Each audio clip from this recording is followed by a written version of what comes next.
Привет, ребята! Я Даша, и настала пора посмотреть на те работы, которые мне присылают мои зрители. Это рубрика «Обзор работ моих зрителей», где я восхищаюсь, а иногда критикую, а также высказываю свое оценочное мнение о моделях или диорамах, которые мне присылают зрители.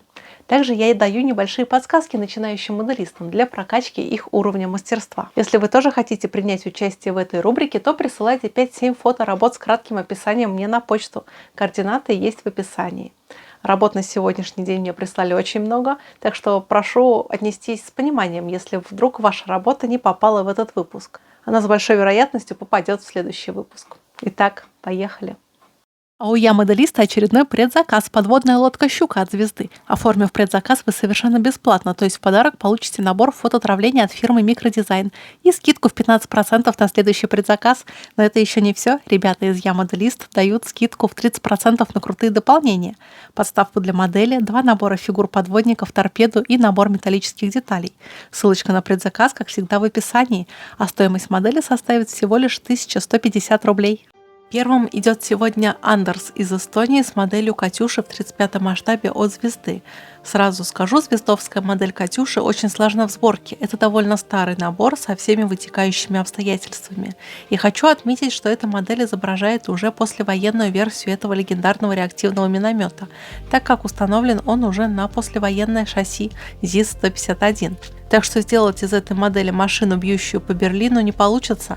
Андерс довольно неплохо справился со сборкой этой модели. Единственный минус, который бросается в глаза, это незачищенный шов, который идет по периметру покрышки.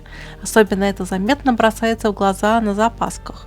Но и на основных колесах заметен этот момент. А на этой фотографии, судя по всему, автор примеряет модель на диораму.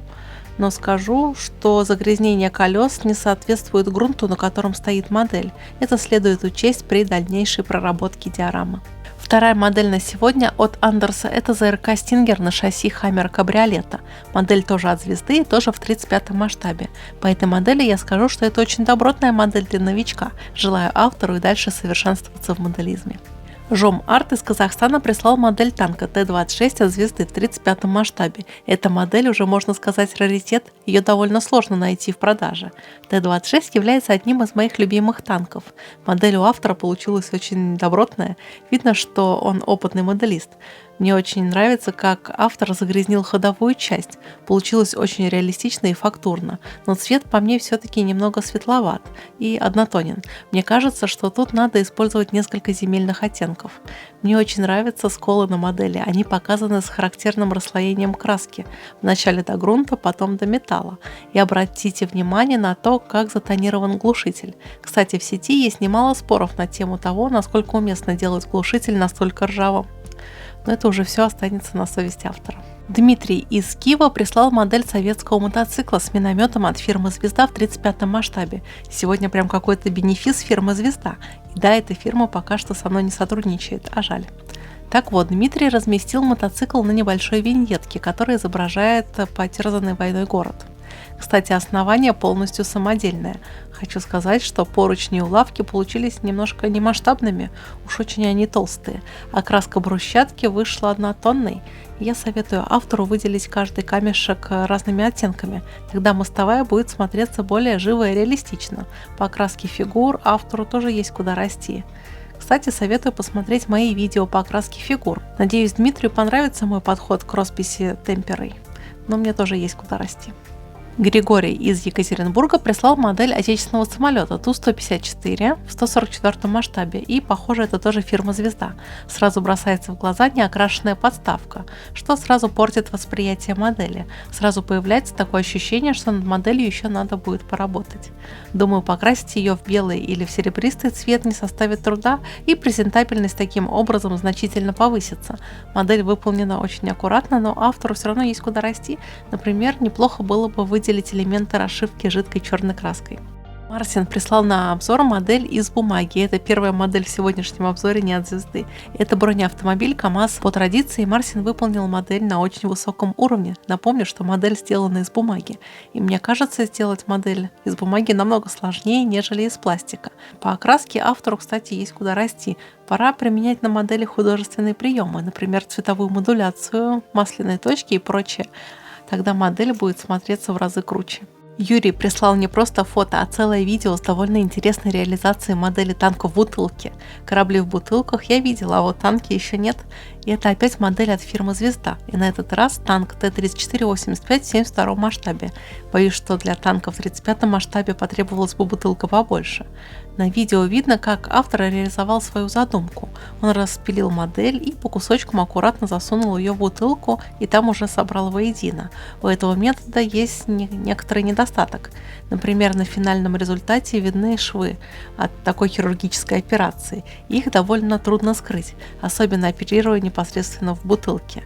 Но идея очень крутая, и самое главное, что эта модель не будет пылиться. Юрий прислал еще одну модель в бутылке и тоже в 72 масштабе. На этот раз грузовик ЗИЛ-157 от фирмы ICM. Работать с моделью грузовика в 72 масштабе от ICM — это еще та головная боль, да еще в бутылке тем более. Видимо, тут без 100 грамм не обошлось, а судя по объему тары, даже больше. На фото не видно следов распила модели. Интересно, как автору удалось засунуть эту модель через горлышко. Единственный минус этой работы — это не стертый штрих-код на самой бутылке. И это портит внешний вид модели. Думаю, этикетку и штрих-коды надо бы отодрать. Или автор будет продавать свое творение в магазине. Тогда штрих-коды пригодятся. Владислав прислал очень приятную модель самолета МиГ-15УТ в чешской окраске и, судя по всему, в довольно мелком 144 масштабе. Модель получилась очень жизнерадостной, яркой и контрастной, что не всегда получается у моделистов в этом масштабе. Единственное, к чему я могу придраться, это не слишком масштабная антенна. Я бы сделала ее из более тонкой проволоки. Слава прислал на обзор модель российской атомной подводной лодки «Владимир Мономах».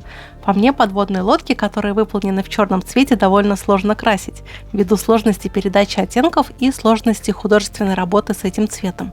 Зато в качестве готовой модели работа смотрится как настоящий музейный экспонат, хотя у работы есть небольшой недостаток. Видна подложка декали. Это несколько портит вид такой серьезной работы.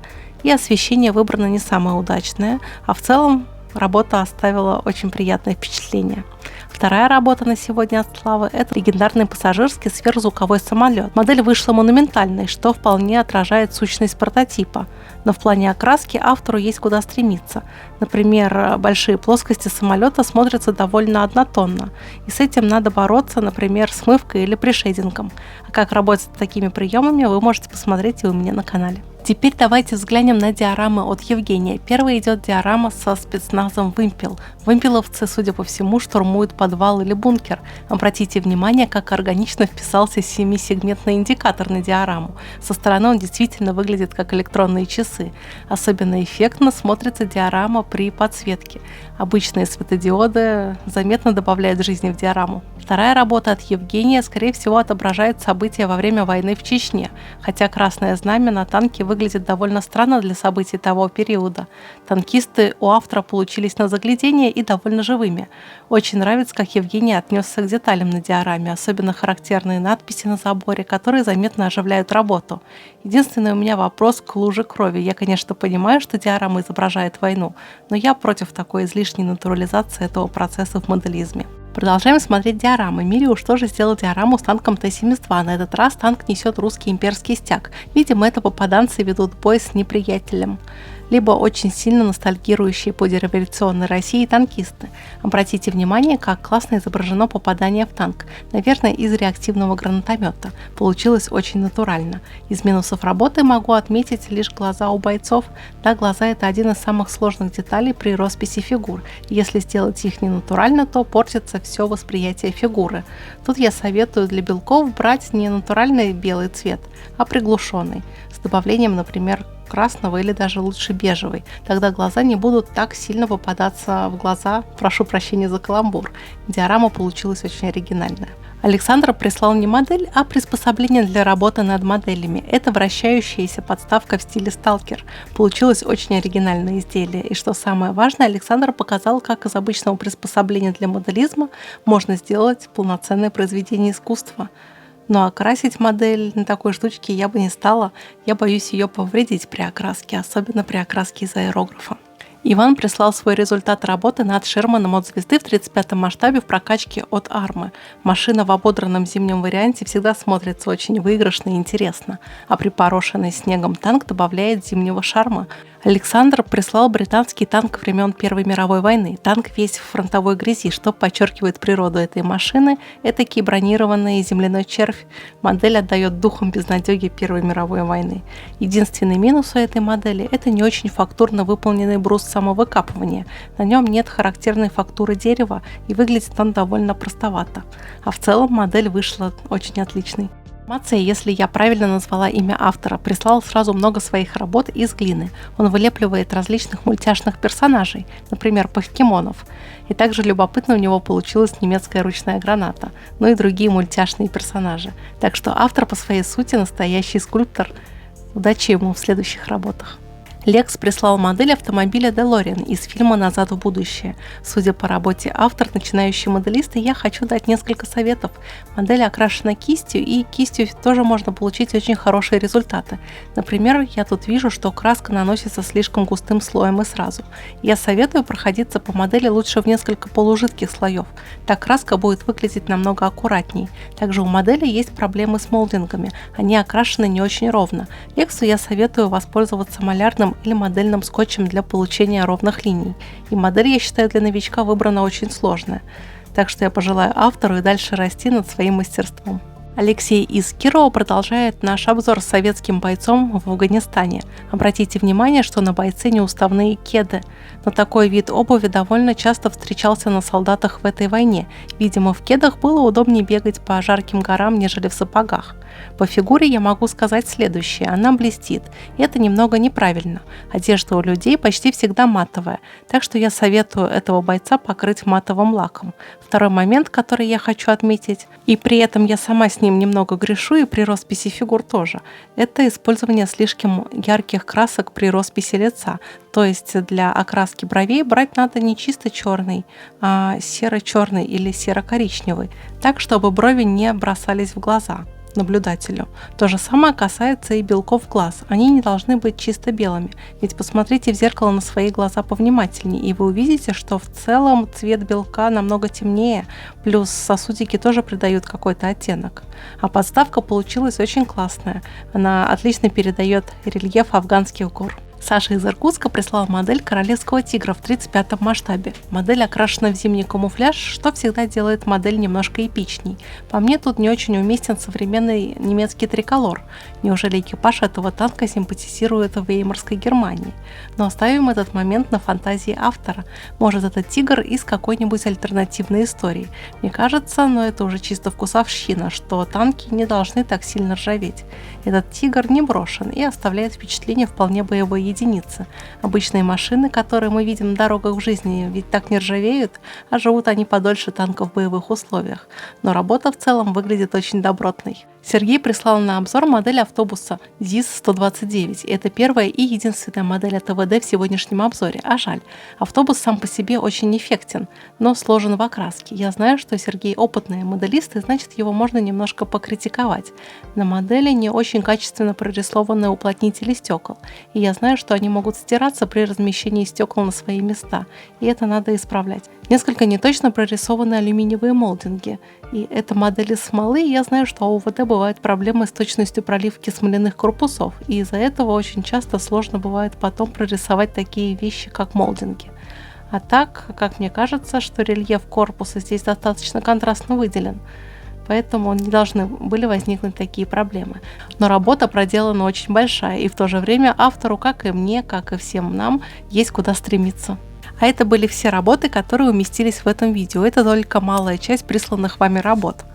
Какая работа вам понравилась больше всего? Ставьте лайки, оставляйте комментарии. А также делитесь этим видео с друзьями, так я пойму, что эта рубрика вам интересна.